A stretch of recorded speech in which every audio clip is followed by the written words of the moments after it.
ಇನ್ನು ಬೆಂಗಳೂರು ಗುಂಡಿ ಸಮಸ್ಯೆ ಅಥವಾ ಗುಂಡಿ ಸರ್ಕಾರದ ಸಮಸ್ಯೆನೋ ಗೊತ್ತಿಲ್ಲ.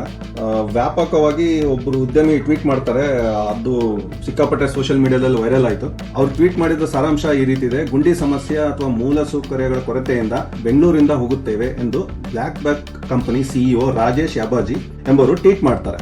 ಇದೊಂದು ಗಂಭೀರವಾಗಿ ಪರಿಗಣಿಸಿದ ಹಲವು ಉದ್ಯಮಿಗಳು ನಗರದ ಸಮಸ್ಯೆಯನ್ನು ಶೀಘ್ರ ಪರಿಹಾರ ಮಾಡಬೇಕು ಎಂದು ಸರ್ಕಾರಕ್ಕೆ ಆದೇಶ ಮಾಡ್ತಾರೆ.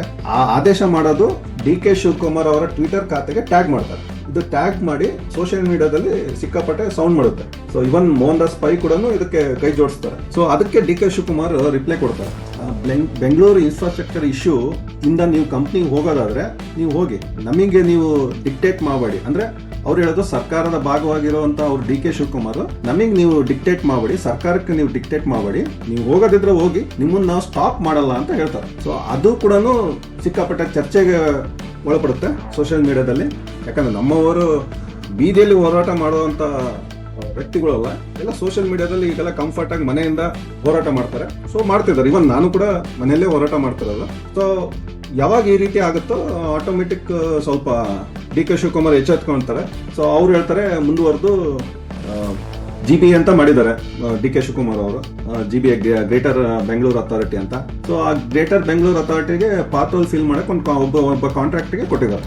ಪಾತೋಲ್ ಫಿಲ್ ಮಾಡಕ್ಕೆ ಕಾಂಟ್ರಾಕ್ಟ್ ಕೊಟ್ಟಿದ್ದಾರೆ. ಆ ಕಾಂಟ್ರಾಕ್ಟ್ ಟೀಮಿಗೆ ಡೆಡ್ ಲೈನ್ ಕೊಟ್ಟಿದ್ದಾರೆ. November 25 is deadline to close all the potholes in Bengaluru ಅಂತ. ಸೊ ಇದು ಎಷ್ಟು ಮಟ್ಟಿಗೆ ಕಾಂಟ್ರಾಕ್ಟ್ ಕಂಪ್ಲೀಟ್ ಮಾಡುತ್ತೆ ಅಥವಾ ಡೆಡ್ ಲೈನ್ ಫುಲ್ಫಿಲ್ ಮಾಡುತ್ತೆ ಅನ್ನೋದು ಗೊತ್ತಿಲ್ಲ. ಬಟ್ ಅವ್ರು ಮುಂದುವರೆದು ಮತ್ತೆ ಹೇಳ್ತಾರೆ, ಕಂಪ್ನಿಗಳು ಕೆಲವು ಹೋಗ್ತಾವಂದ್ರೆ ಹೋಗ್ಲಿ ಅಂತ ಆ ಅರ್ಥದಲ್ಲಿ ಹೇಳಿದ್ದು. ಅವ್ರು ಮೇ ಬಿ ರೋಡ್ ಇನ್ಫ್ರಾಸ್ಟ್ರಕ್ಚರ್ ಇಂದಾನೇ ಹೋಗಲ್ಲ, ಅವರು ಮೇ ಬಿ ಅವ್ರ ಫೈನಾನ್ಷಿಯಲ್ ಇಶ್ಯೂಸ್ ಇರ್ಬೋದು, ಅಥವಾ ಬಿಸ್ನೆಸ್ ಟ್ಯಾಕ್ಟಿಕ್ಸ್ ಇರ್ಬೋದು, ಅಥವಾ ಚಾಯ್ಸ್ ಇರ್ಬೋದು. ಸೊ ಅದ್ರ ಪ್ರಕಾರ ಅವ್ರು ಬೆಂಗಳೂರಿಂದ ಶಿಫ್ಟ್ ಆದ್ರೆ ಆಗ್ಲಿ. ಸೊ ನಮ್ಮಲ್ಲಿ ಸಾಕಷ್ಟು ಟ್ಯಾಲೆಂಟ್ ಇದೆ, ಇನ್ಫ್ರಾಸ್ಟ್ರಕ್ಚರ್ಗೆ ಅಮೌಂಟ್ ಕೊಟ್ಟಿದೀವಿ ಬಜೆಟ್ ಅಲ್ಲಿ. ಸೊ ನಾವು ಅದನ್ನ ಯೂಸ್ ಮಾಡ್ಕೊಂತೀವಿ, ಯೂಸ್ ಮಾಡಿ ಎಲ್ಲ ಫಿಕ್ಸ್ ಮಾಡ್ತಾ ಇದೀವಿ. ಸೊ ಆದ್ರೂ ಕೆಲವರು ಗೌರ್ಮೆಂಟ್ಗೆ ಡಿಕ್ಟೇಟ್ ಮಾಡ್ತಾರೆ ಅಂತಂದ್ರೆ ಅವ್ರನ್ನ ನಾವು ತಡೆಯಲ್ಲ, ಅಂತವ್ರು ಹೋಗ್ಲಿ ಅಂತ ಹೇಳಿದೀನಿ ಅಂತ ಹೇಳ್ತಾರೆ.